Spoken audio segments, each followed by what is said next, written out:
Don't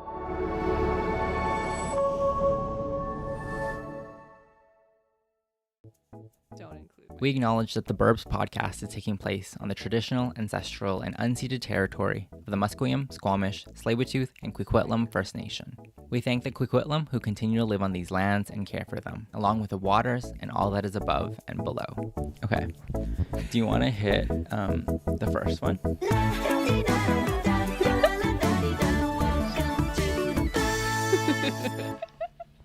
Welcome to the podcast. In today's episode, we have Marisa. A little introduction. In middle school, I used to take Marisa's pencil case into the boys' bathroom. I'm very sorry. But Marisa still wanted to be friends with me. Marisa likes to ski.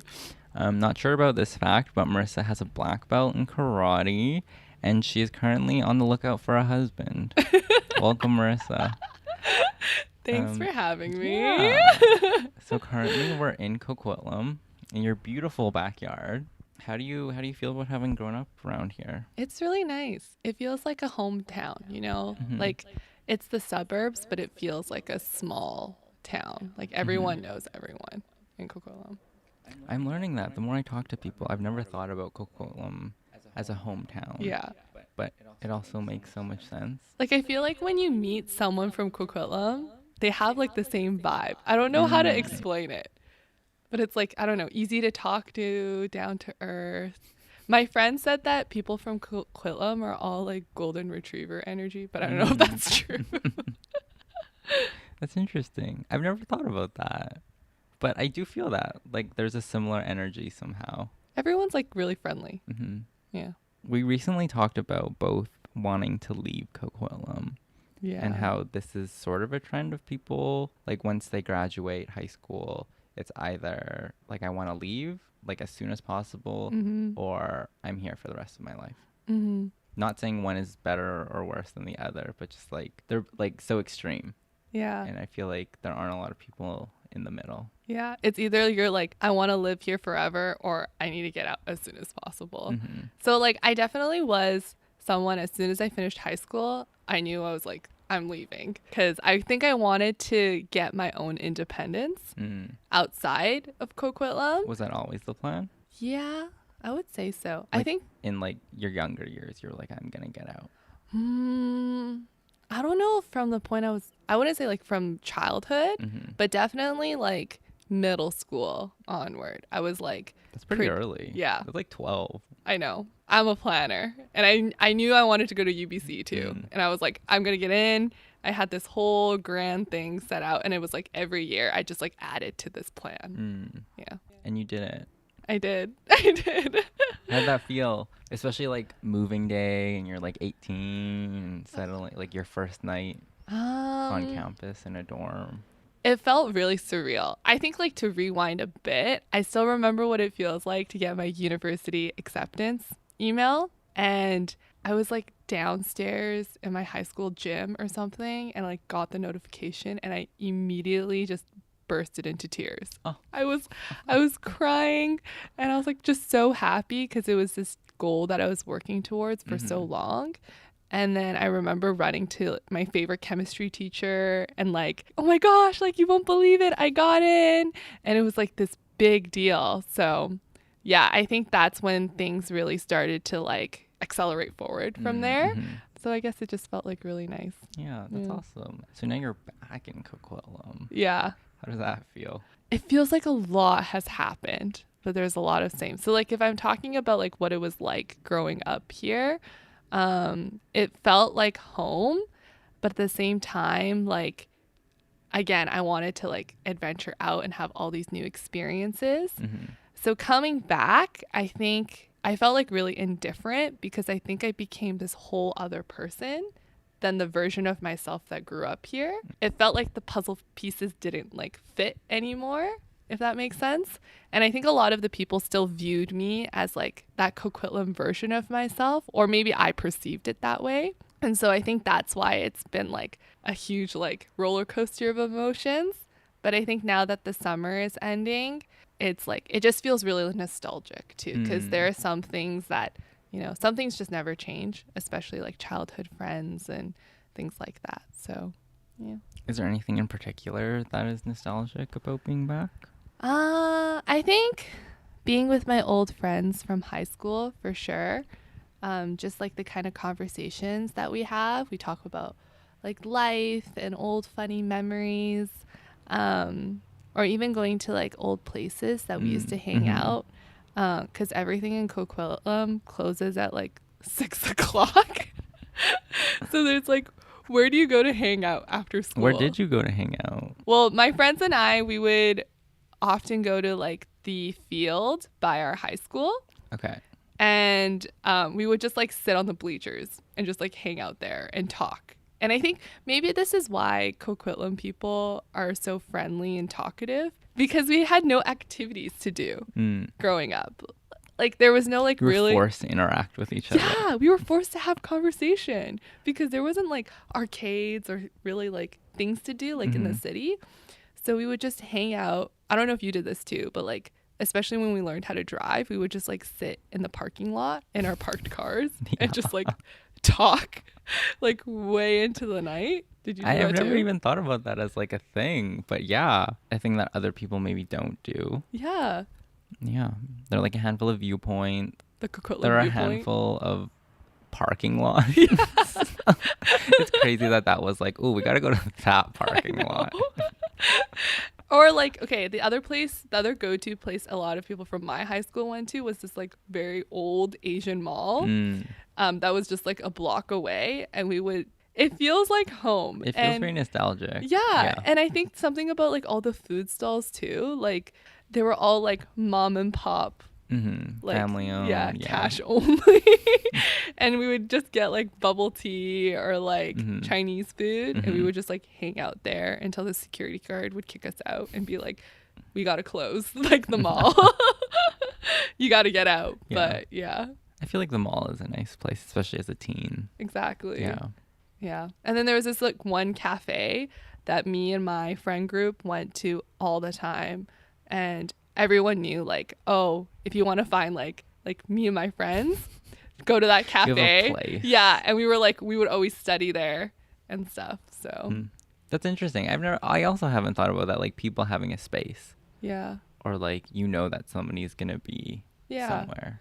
Well, maybe we talked about this before, but I learned recently this like thing called like having a third space, where it's like we're losing that as we get older because people either stay at home or they just like go straight to work. But it's like that one TV show that's like coming of age, where like the characters will hang out in a coffee shop and they'll talk about their life or like the problems that they're going through. And it's kind of like a mini community. It's like an in-between space of like home and work just for leisure. I feel like those spaces are like kind of disappearing as we're getting older. I don't know if it's maybe a Lower Mainland thing too, where it seems like everyone kind of just like stays at home and doesn't really like go out and like talk to people. So I think that's something nice about Coquitlam is like we have all these third spaces everywhere, and it seems like everyone's connected in some way. Yeah. Do you feel like you have a third space? Right now in my life? No, I don't think so. Definitely, if you asked me this question in high school, though, like I'd list all those places. But now, not so much. I feel like in some ways it's almost like an attitude thing or like how you go about it, because you're in like those spaces still exist. That's true. But I guess it's so hard. wild. I wouldn't go back. Frequent those places right now. Yeah. I think it gets frequented by like current high schoolers now though, which is interesting because in university too, there'd be spaces where I was like, oh, this was my third space. But now it's just a room full of strangers and I don't know anyone here anymore. But like in first year of university, I would walk into this building and I wouldn't even have made plans to meet someone there. I just knew someone would be there. Someone would be there and I would just like join in, which is like so wild to think about now because I don't think a space like that really exists for me because everyone's working in different fields now. So yeah, it's okay. It's sad, but it's also like a reality. Yeah. But it's nice to like look back and be like, oh, I had these spaces where I had community. I felt like connected to people and things like that. So yeah. Do you still feel connected with people, like your friends, or even like just people in general? In general, I think so. Definitely, again, I think at this age, it can go up and down sometimes. Like, I think loneliness is definitely a real, like, so real, especially in this transition. Like, we all definitely experience, I guess, any age though.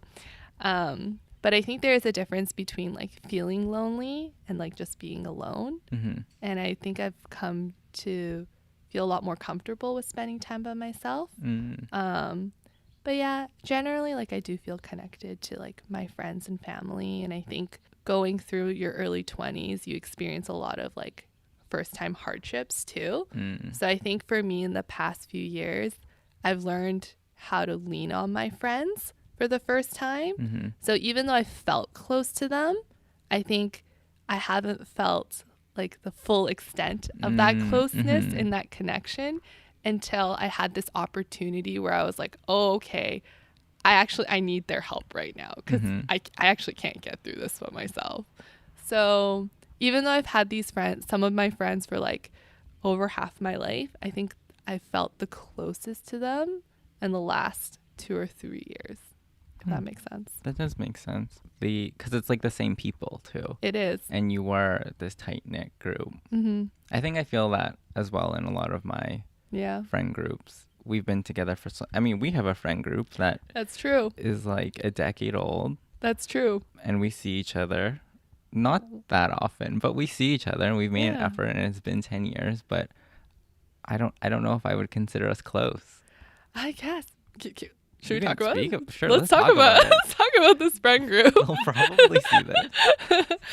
Honestly, that's definitely one of the most unique friend groups that I've maintained at this stage of my life. But I remember you were always like, oh, I'm not sure if we'll meet up the next year. And every year I'm like, no, Josh, it'll be fine. Anticipating for the worst. Yeah, but I get where you're coming from though, because this friend group specifically from middle school, the only thing that connected us at that time was the fact that we were all in the same homeroom. But actually our personalities are so distinct and like our fields of work are so distinct. So what really does keep us connected? And I feel like people are making this comparison now where it's like if we met now, would we still be friends? Would you want to be friends? Like if we all met at a bar? I don't know. It's not that I wouldn't want to be friends, but I think friendship comes with like compatibility too. And so I'm not saying like we're not compatible, but as a friend group, it wouldn't cohesively form at this stage in our life, I think. And I'm not saying that's a bad thing. Yeah. Like I'm glad that we began where we did. Yeah. But it is interesting to look back on and also be in it now. No, it definitely is interesting. But I find it enjoyable though, because like I think leading up to our hangouts, I'm always like, I don't know how this is going to go because we're so different. Not in a bad way. But then afterwards, I always feel like quite fulfilled actually, because the type of conversations that we have as a group are like, we don't talk about like superficial things. Like I think we talk about like relationships and how we're feeling and what's going on. And so even though we're so different, I think I also appreciate that fact that we have that diversity, because then I get to hear perspectives that, I wouldn't hear in my day to day. Because I would say like, the closest people in your life are the people who are like really, most like, well similar. aligned, Similar to you, right? But I do like talking to like different types of people. And so that's something that's like really cool about this middle school friend group that we have. How okay, you can say no to this. How have your romantic relationships been?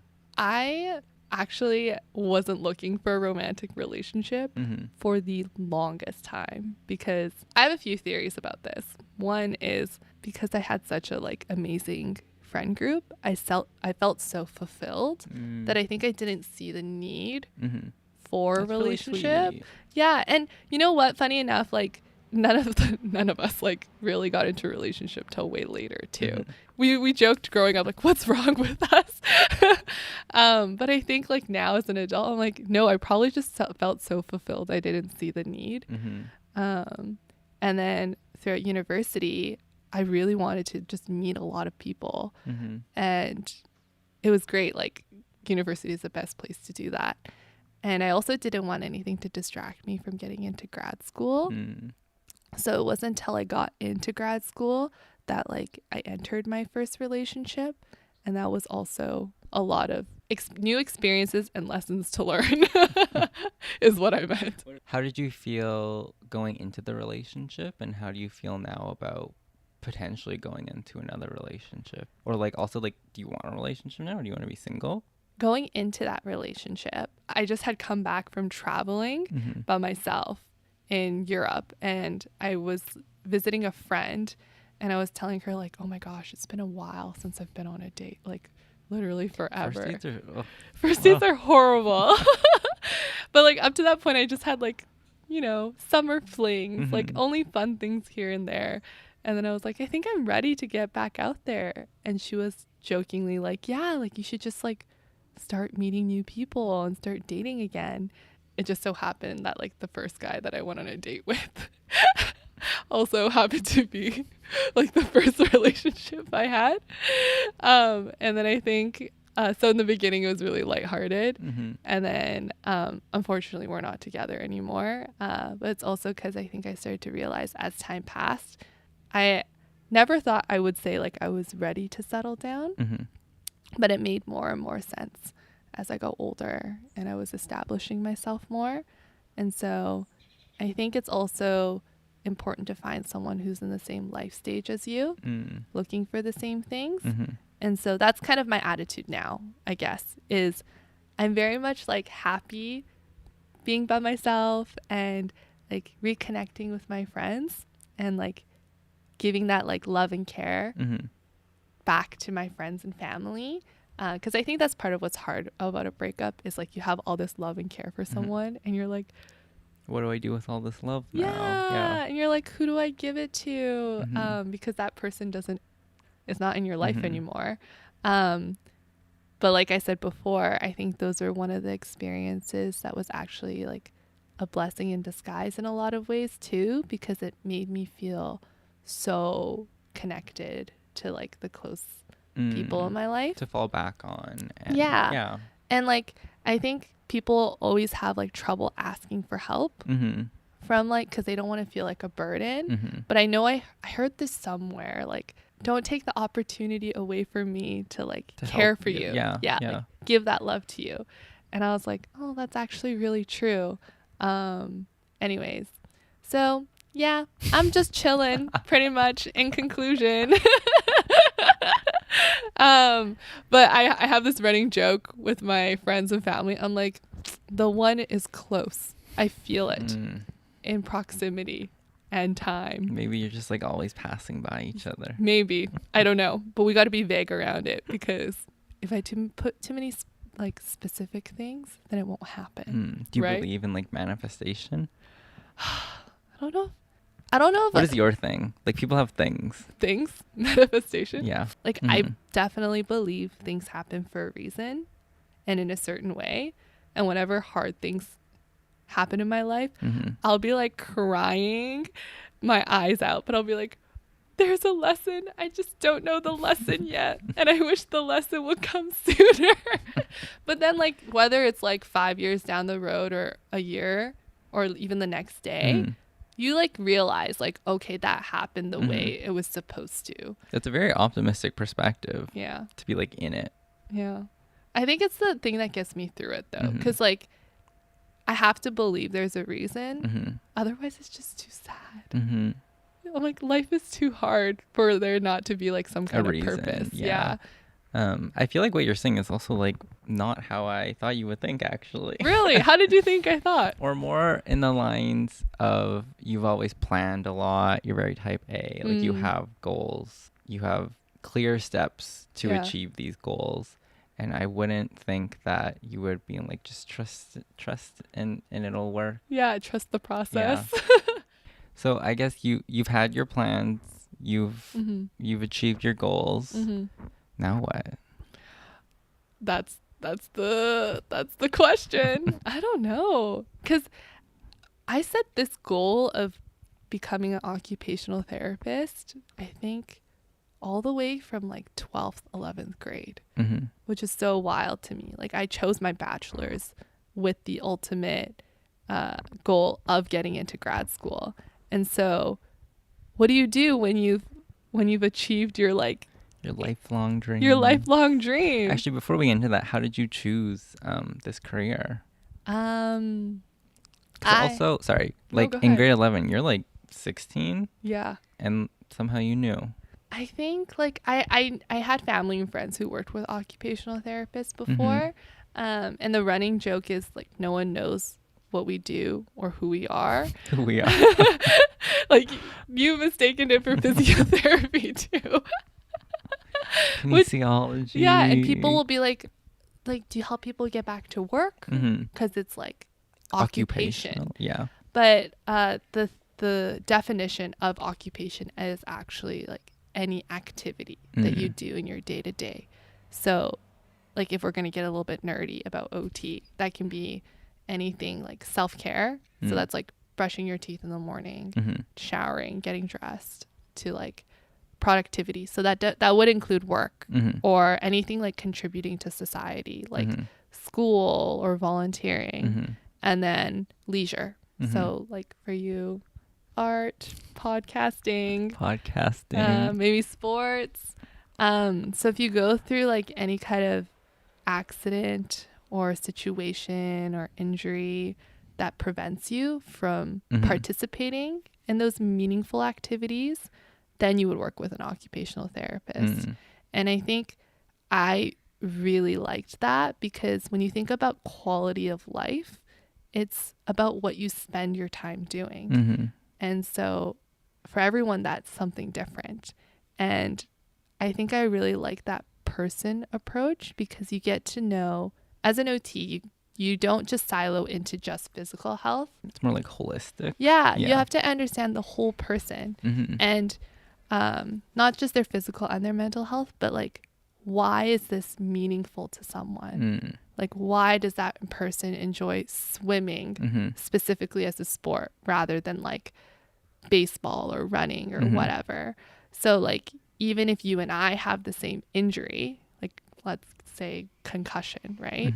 But how a concussion would affect your day to day would be completely different from how a concussion would impact my day to day. So I think that's what really drew me to the field was like how you could really center everything around understanding what is meaningful to that person. And I definitely could not articulate it this way as a 11th grader. But like now, having reflected on like my education and my past experiences, I can't honestly imagine myself any different career path. And any different career path, literally, because I just get paid to like get to know people and their story. That's why it's weird to be in like this position where like you're getting asking, to know you. Yeah, you're asking me the questions. What gives you meaning? But yeah. So that's why. And so you've done it. You got here. You are now a certified. Are you certified? Not yet. You were soon Fingers to be crossed. Certified occupational therapist. How does that feel? It feels really good. Like, it was funny, the last day of my OT school, like the school part of my program, we were in the car and I was already like planning the next thing. I was like already like, oh my gosh, I need to like find a place to live. I need to like do all these adult things.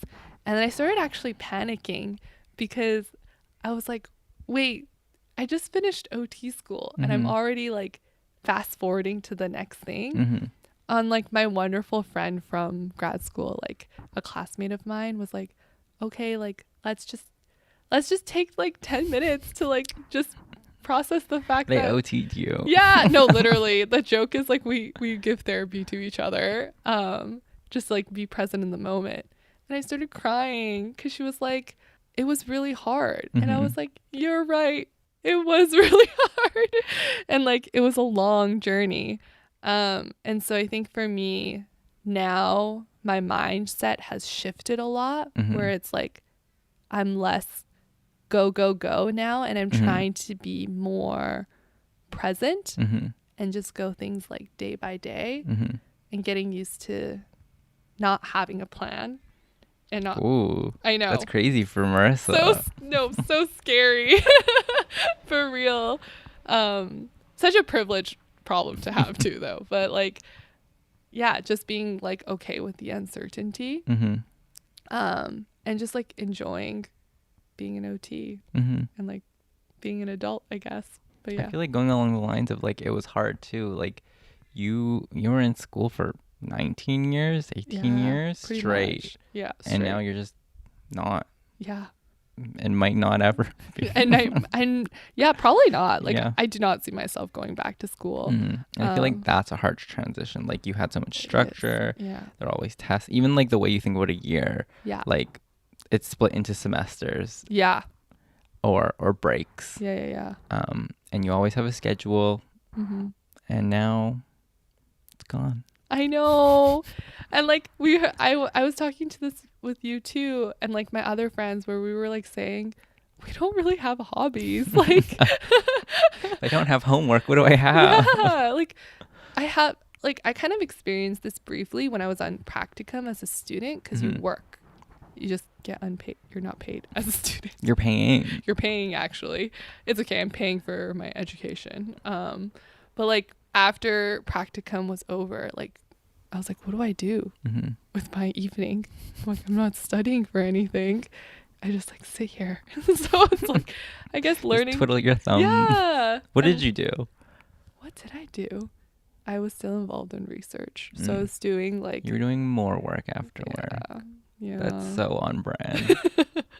But I think that's also something that I'm kind of thinking more about lately. Whereas like I've tried over this summer to do leisure things, like do art or whatever. I literally was complaining about, I was like sketching in my notebook, and I was like, time is moving so slowly right now. Like I can't. I think I drew like a bird and a tree, and I was like, okay, I've done my leisure for the day. So then anyways, and then I would like open up my laptop and start doing like a research project or something, and then 3 hours would go by like that, like super fast. So I don't know, I've been trying to wrap my head around like maybe just as a society we have an idea about like what rest and leisure Rest, looks self-care, like. productivity. Exactly. But I'm like, maybe for me, just the fact that I'm choosing to do this makes it leisure, because it's something that I enjoy. You want to do. Yeah, exactly. So then I think like now I'm in a space where, you know, people will still tell me like you're overworking a bit, but as long as I'm like checking myself that I'm not using it as a distraction from my life or some kind of like coping, but it's something I actually enjoy doing, then maybe it is a hobby. It just sounds like a very weird hobby, but that's okay. I'm like calling out all the nerds out there who are like me, who like to study in their own time. I mean, I guess like in some ways you could compare it to like reading, like if you're doing research. Exactly. Or, like you like to learn. Yeah. I guess just like the way we phrase it or the lens we look through. Because if you're happy, if you're self-aware, you're not burning out, and you just like it. Yeah. And I think choice is the biggest thing. Like the fact that I get to choose what content. I was not a good student like growing up. Like I was a good student, but I wasn't like I wasn't like the top student. Like I didn't love. I thought you were a top student. No, I definitely was not. Like, but now like I get to choose what content I'm learning, and so I'm not like forced to do like math or like physics, which I was both terrible at. But I can like learn about, I don't know, like human relationships and human development, or like patient care and things like that. Things I enjoy reading and learning about. So I guess in this the wavelength of like you're different of like wanting to do your own thing and finding that, because I feel like also you were talking about when you were younger you would compare yourself a lot. Are you still doing that? Do you have that like as a default? I guess not anymore, which maybe says a lot about like how someone views their own self-esteem. I think when you view yourself in a really negative light, it's because you're comparing yourself to other people. And I think that's also why like other people try to bring people down because they're not feeling confident in themselves. And I've definitely like made my own mistakes growing up. And now, since I feel so content in where I'm at in my own personal life, I think I feel less of that like comparison because I'm like, I'm happy. I'm like, as long as everyone's doing what's making them happy too, like who am I to judge someone else? Like obviously I'm not perfect, but I don't know what they're going through. Like maybe they're doing the best that they can in the situation that they're in.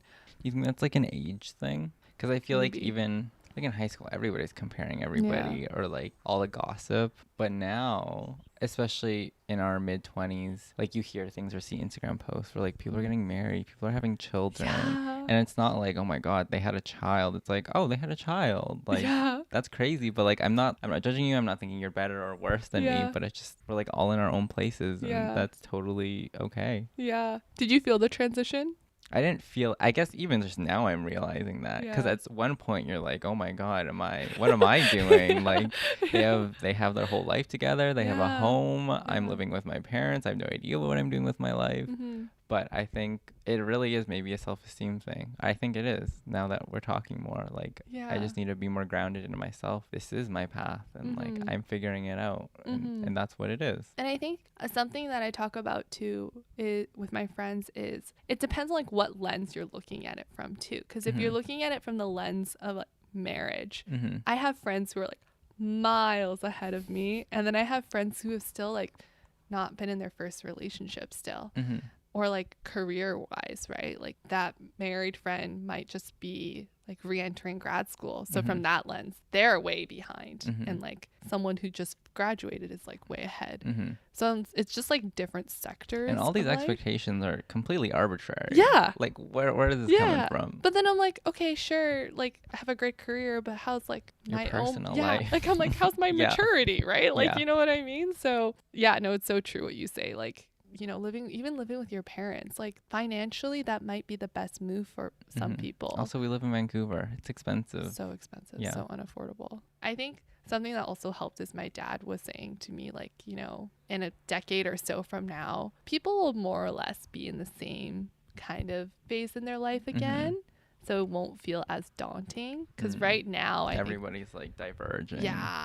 You see the most diversity now, which is wild. Like you see those like memes on social media where it's like seeing people get like married and engaged and you're like sitting home alone like watching Netflix or something like that.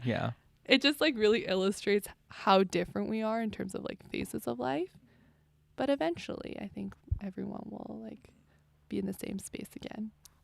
So you also said that you want to move out of Coquitlam. Correct. How do you feel at this current moment? Can you expand on that? I think I'm associating being in Coquitlam with where I am in like my career or my life. I feel stagnant, and maybe I'm just projecting that on where my home is. So I don't know if they're actually correlated, but I do believe in being comfortable and uncomfortable. And I think being comfortable is preventing growth in just all aspects. It's not like I'm being like super cared for. Like I still feel very independent. I go out whenever, I come home whenever I'm working. But I think I just want change. Maybe it's not even about growth anymore. Like I think I've had a solid time here, and I'm ready for something new. Is it like a new experience or like a new challenge is what you're looking for? Ooh, maybe both. Both? I love and hate a challenge, but it's like I also know like I just need to do it. What makes you feel like the most fulfilled then? Because you were saying like you kind of felt like neutral after all you had like achieved all these like almost in goals that you had set out for yourself, right? Of what you thought you wanted, or maybe like what society tells us we need. Now, like what do you think makes you feel most fulfilled? I really don't know. And I think that's what I've been struggling with, and that's why I do so much like the variety in projects I do. I'm definitely figuring that out, but I think I've also learned that I think I like not knowing, or like I like the explorative aspect. Like even if I'll come back to a project like over and over, like it'll be very iterative, but I think I like figuring it out, and just variety in general. And I think that's hard because I don't fit into this box of like photographer or designer. Yeah, like yeah, I just yeah. want to do it all. Yeah, And yeah, it's been hard. Like even just like to brand yourself or like Yeah. what services do you provide? Like Yeah. I just want to do it all. Yeah. You really like the process. Mhm. It sounds like the journey to the destination journey, or not the something. destination. Yeah, journey, not the destination. That's what I'm hearing Mhm. when I like listen to you. Maybe I do. Maybe I just found out what it fulfills. The journey? I guess the journey. But then I don't know what my destination is. That's the best part. Well, I think I read somewhere too that like it's not the goal that necessarily like gives people fulfillment. The fact that there is a goal and it's like that going through that whole process in itself Mhm. is fulfilling. I mean, yeah, like if you just reach the goal, it doesn't feel Yeah. like anything. But yeah. like, but what was that? What was everything along the way Mhm. that you gained as a result? Okay, what do you do feels fulfilled? That was terrible. What do I think is fulfilling? Yeah, what do you think is fulfilling for you? If we're on the same area or topic, like now, I think most recently I hosted like a little high tea thing for my friends, and I really realized how much fulfillment I get in like, you know, just making Like creating a space or something? creating a space for people to connect and like host and like develop those relationships. That's what I find really meaningful, and I guess is which is why like I love my job so much too. Yeah. I guess we can come to a close now. Like we've touched on a lot of topics, so I want to end off asking you, like how you feel about Coquitlam as a home, or when you think of Coquitlam, what comes to mind?